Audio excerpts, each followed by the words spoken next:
Vic, would like to understand your thoughts on how do you define DFM, because it has been practiced in the industry for more than 30 years now. So how do you define DFM? The DFM stands for Design for Manufacturability, as you know.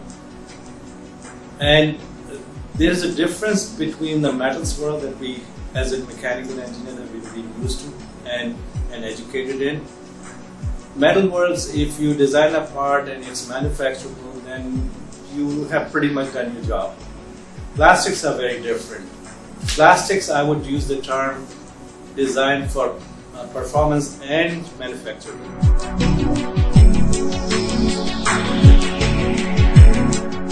So we just wanted to understand from you what kind of benefits an organization can derive by having a proper DFM strategy in place. Okay, let's take them one at a time.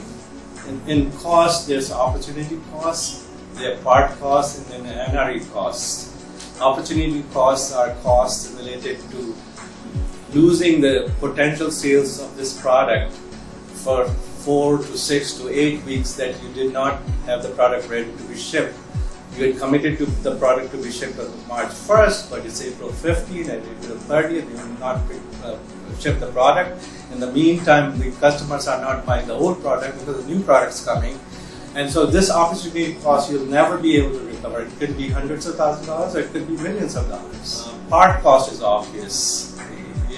If you have poor yields, if you have to make 10 parts to get 8 good parts, then obviously you're paying for 20% spread.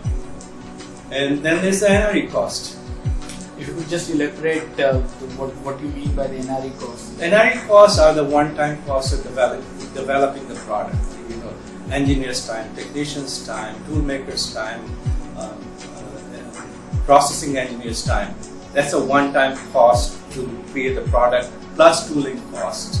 So these are all NRE, non-recurring engineering costs, one-time costs. Now normally you budget for X dollars NRE, but if it becomes 1.1x, 1.2x, then it's a problem. It affects your profitability.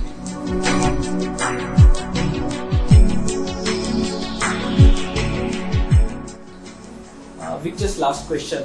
So how any of the DFM tool can help as a knowledge management tool in the organization? So if we,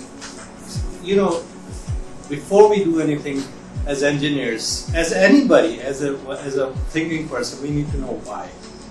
When I say the wall has to be uniform, you need to ask why. So if we use DFM Pro and we hyperlink information on why corner has to be radius, why the wall has to be uniform, then when the engineer designs it and it comes out as an error, this corner is sharp, he or she can look at the knowledge base that we have collected, that you can link the DFM Pro to, and really understand why this is being done. Engineers are strange animals. They will only do something that makes sense to them. They will not do it because you told them to. So this is a way to convince them that, hey, there's a reason for doing this, and therefore we want them to be willing partners to do it, to run DFM, no, not because we are asking them to do it. If they're doing it because we are asking them to do, engineers are very clever. They'll find ways around it.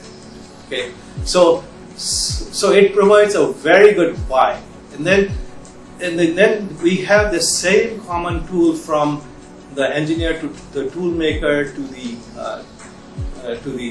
processor, and they are all playing with the same rules, with the same knowledge base. Now they all play with each other. Yes, I know the DFM Pro was run, so tool maker is confident that my part will fill, or there will not be a problem with a net line in the wrong location. And now the processor is happy that the tool will be the